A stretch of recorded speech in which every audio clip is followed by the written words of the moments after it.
Live from downtown Detroit, home of WDIV and Click on Detroit, Local 4 News at 5 starts now. They've gone into hiding. New fallout tonight over this viral encounter in a Chipotle parking lot. And talk about a sight for sore eyes. Baseball is back at Comerica Park. Those stories coming up, but we begin with a sweltering 4th of July weekend on tap. It is 93 degrees right now in downtown Detroit, and that's led to crowds of people flocking to Belle Isle. This is brand new video just into the newsroom here. I think you can hear everyone asking, is the air conditioning running or not? And I think we've got a lot of hot days ahead of us this weekend, especially with all those barbecues to add to that heat coming up. Let's get right over to Andrew off the top here with the forecast for the 4th. Hi, Andrew.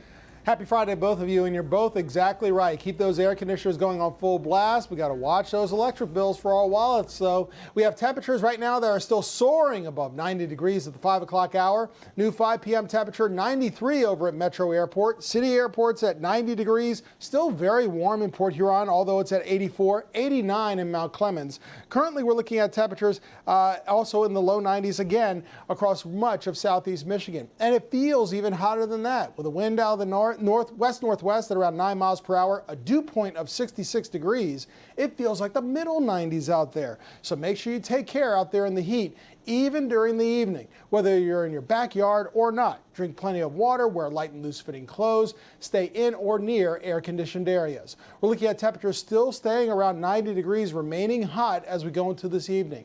We are back to around 90 degrees for tomorrow as well, and that blazing sunshine. As always, also, make sure you keep kids and pets away from any empty vehicles. How high above 90 will we make it for tomorrow, the 4th of July? What about Sunday and Heat Wave 2020? Since it's beginning today, the second day in a row, we've seen 90 degrees.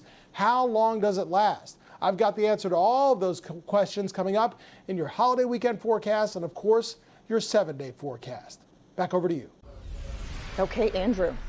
We turn now to the coronavirus and today's numbers. The state is announcing 3 more people have lost their lives to COVID-19, and the number of new cases today is down to 460. That's 83 fewer cases than yesterday, but still much higher than what we saw for most of June. And we're learning new information about fears of a possible COVID-19 exposure at Inkster City Hall. On Wednesday, a city employee began experiencing symptoms of coronavirus, including coughing and chest pains. He was sent to take a COVID test the same day, and it came back negative. The employee will not be able to work for 21 days and must have another negative COVID-19 test before returning to work. City officials say the building will undergo deep cleaning over the weekend. With the arrival of July 4th weekend, Americans' plans to celebrate may be interrupted thanks to coronavirus. With cases reaching new records in states nationwide, new restrictions are going into place to help keep Americans safe. Susan McGinnis has a look at what we can all expect this holiday. As 4th of July weekend arrives, Americans eager to celebrate and socialize are finding a tale of 2 holidays. In some regions, crowds pack into venues where coronavirus restrictions are eased. Others see their beaches and bars reversing course and shutting down. This as the data show record new cases nationwide, with the majority of states seeing numbers rising in the last 2 weeks. In Texas, surging cases leading to a dramatic about-face. The governor now mandating masks in public. COVID-19 is not going away. In fact, it's getting worse. In parts of California, beaches are closed. Santa Monica fining those without masks $100. Across South Florida, beaches also closed. Fireworks canceled. In Miami, a 10 p.m. curfew. Farther north, 3 Florida mayors banding together, beaches open but mandating masks. But if it got out of hand for any reason, we could shut it down very quickly. President Trump urging thousands to join him at a celebration in Mount Rushmore. No masks required. We won't be social distancing. From health officials, a different message, a plea to the young. If you want college football in the fall, young people, please wear a face covering. It's so important to stay home right now so that we can go out later and so that people stop dying. A message that precautions today mean fewer lives lost tomorrow. Susan McGinnis, NBC News. And further proof of the global impact of COVID-19. Pubs, restaurants, museums, hotels, and other businesses in England will open their doors tomorrow for the first time since March. Well, the state's unemployment insurance agency is looking to collect millions of dollars in duplicate unemployment payments. About 3,000 out-of-work residents received duplicate unemployment payments by mistake. The overpayments total $8.2 million. Officials say the overpayment includes both state and federal stimulus dollars. More than 2 million Michigan residents have applied for state and federal benefits since March 15th. He says there hasn't even been a trial yet and their lives are already ruined. That's what the attorney for this Oakland County couple is saying after video of their encounter in a Chipotle parking lot went viral in just a matter of hours. Let's bring in Rod Maloney live tonight. Rod, you've learned that everyone involved in that incident has gone into hiding. Yeah, they pretty much decided to disappear for a while, and you can't blame them when you see the global spotlight that is on this case. Now, the attorneys are the only ones talking today. They're obviously 180 degrees apart, but they can agree on one thing, that the way we as a country are treating each other has gotten out of hand. She got the gun on me, holding me with the car. It is the latest viral social media sensation, the gun-drawn altercation between Chipotle Hill and her teenage daughter and Jillian and Eric Wustenberg of Independence Township. Yeah, I said it. You say something, I'll beat your wife. And yes, race plays a part here. It's also costing Eric Wustenberg his Oakland University job and position on Congresswoman Alyssa Slotkin's advisory committee. Both parties' attorneys today say that their clients are overwhelmed and their lives utterly disrupted. She's emotionally a wreck, and her kids. She had a 5-year-old, a 13-year-old, and a 15-year-old present. They saw this.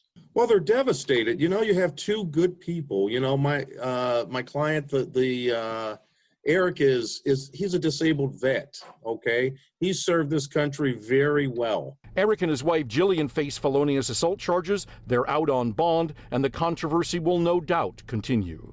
I think the country as a whole is tired of seeing situations where you have unarmed blacks having firearms pointed at them. A guy like Eric has now been taken down because someone uttered 3 words, "You're a racist." How fair is that? Where is the due process in this? Well, Chris Quinn says that he thinks that it was Jillian's responsibility to de-escalate the argument with the 15-year-old. In the meantime, the attorney, Terry Johnson, for the other side, is saying that he thought that Chipotle Hill should have charges brought against her.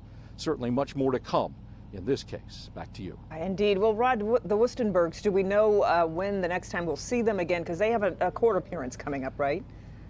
Right. Well, they'll be back in court on the 14th of July for a probable cause. We won't learn much there. Usually the preliminary exam comes a week later, and that's where we'll likely get more evidence. Whether there's any more video or anything else that can be brought into this case, we'll likely hear about it then. Yeah. Okay. Rod Maloney reporting live for us tonight. We really appreciate it, Rod. Baseball is back at Comerica Park. Well, sort of. Spring training was canceled when coronavirus hit in the spring, so the team has a lot of ground to make up. They all do, really. Jamie Edmonds reports the team is feeling, though, anything is possible here. After more than 100 days, the Tigers are back on the field. Spring training 2.0 here at Comerica Park.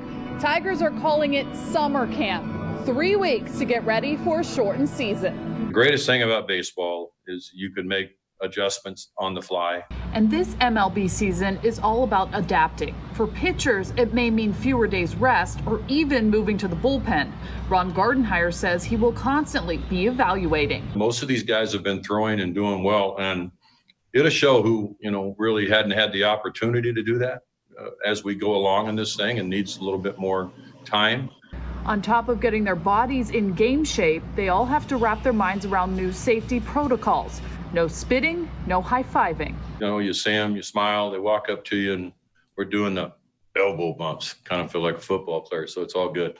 Just the pitchers and the catchers out there today. On Monday, you'll have the full squad workout separated between 3 clubhouses. Jamie Edmonds, Local 4. All right, Jamie, big news from the NFL tonight as well. The Washington Redskins front office is taking a serious look at finally changing its controversial name amid renewed pressure. Yeah, the Washington Post is reporting two people familiar with discussions say a name change isn't definite, but they expect a new team name and mascot come this fall. FedEx, which has naming rights to the team's stadium under a $205 million deal, requested the name change. Sponsors Nike and Pepsi are reportedly under pressure to cut ties with the team. Much more to come here on a Friday. Here's Priya Mann. Allegations of sexual harassment and racism rock a popular Ferndale restaurant. I personally have heard at least two managers use racial slurs and also witnessed them sexually harassing my coworkers. Tonight, hear from a former employee who describes a toxic work culture. And it's being investigated as a hate crime. New tonight, what was found inside a high school football stadium on the west side of the state that now has the FBI taking a look. Nick. Renewed calls today to let Kwame Kilpatrick out of prison early. It's a different story this time around, what his former pastors have to say about how he's been since his incarceration.